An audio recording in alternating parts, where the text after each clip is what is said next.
Hi, welcome back to another People I Meet. Today is going to feature another people I used to work with. Okay, so I used to work with this larger woman who was probably in the 300-pound range, 350, and she pulled it off well. She was beautiful.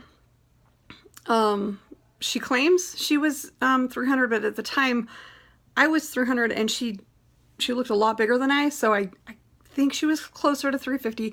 She really was absolutely beautiful, and she didn't wear the clothes that were like frumpy. She wore really cute clothes.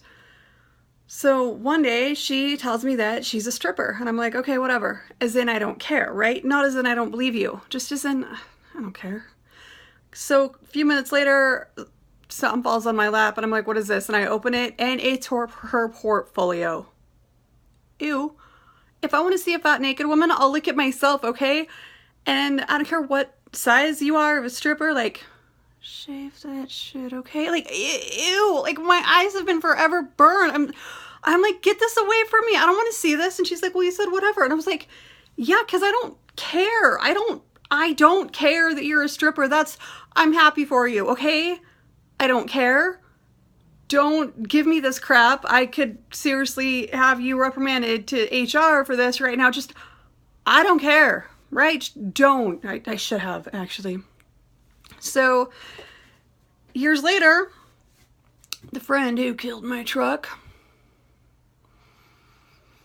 little tiny Jewish dude, like maybe 5'0". I mentioned religion because it's relevant to the story.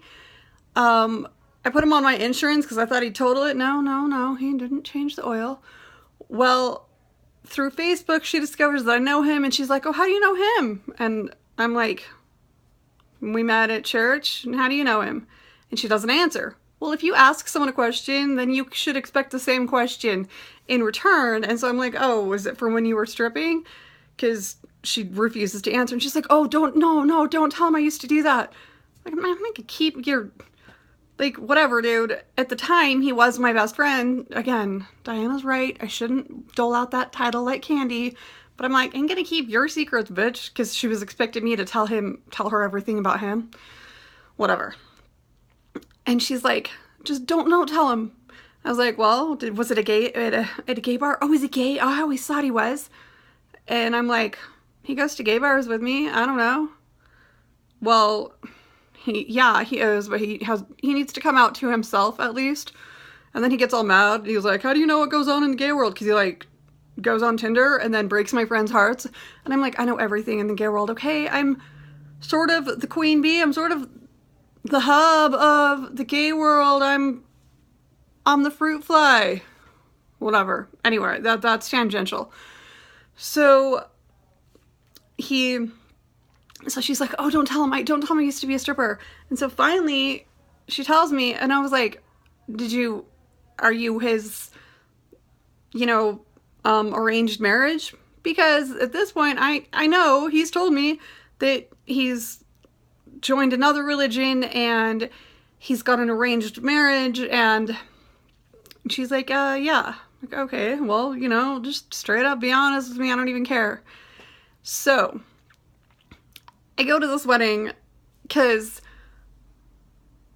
where else in the history of the world am I going to get an invitation to a wedding at a fundamentalist Mormon religion, which is not the same as Mormon. So fundamentalist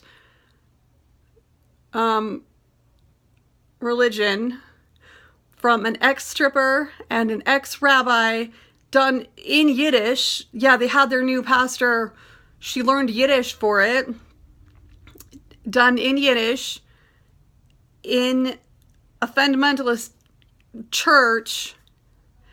And I still keep waiting to know what the punchline is. The whole marriage was a joke. It didn't last very long. And anyway, so really, I don't know which one, like, definitely she's weirder than he is, but apparently though, I have a reputation I've had since my freshman year of high school. When guys couldn't get any off me, they'd lie and say that they could, and at first my sister I would lie. I would be like, no, that's not true. I never slept with them. And my sister was like, just say they have a small dick. So at first I did, and then that was funny. And so then I started lying too, and the lies got worse over time. And by my senior year of college, okay, in a completely different city, mind you, this reputation's followed me, and I've got this reputation. I've got crazy guys because my lies have gotten funnier. Like, he couldn't come until I made the sound of a goat. He called me mother, just whatever. So now I've got this reputation.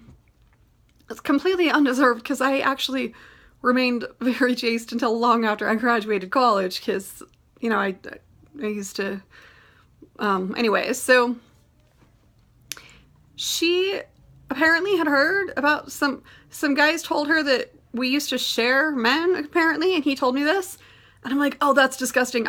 She is a disgusting human being. I would never sleep with anyone that slept with her. That's so gross.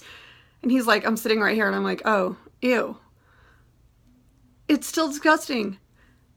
Add the fact that she's, like 350 pounds, probably 5'10". He's a little tiny shrimp of a dude, 5'0". Maybe he claims he's 120, but I think he was maybe 100 sopping wet. And I'm like, okay, like seriously, dude, I don't even want to picture that actually. Thank you for reminding me that you slept with her because that's disgusting.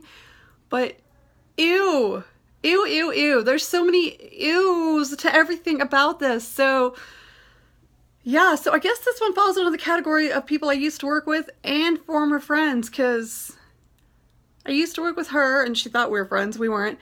And he used to be my friend. Oh, I miss that truck. Oh, I miss that truck so much.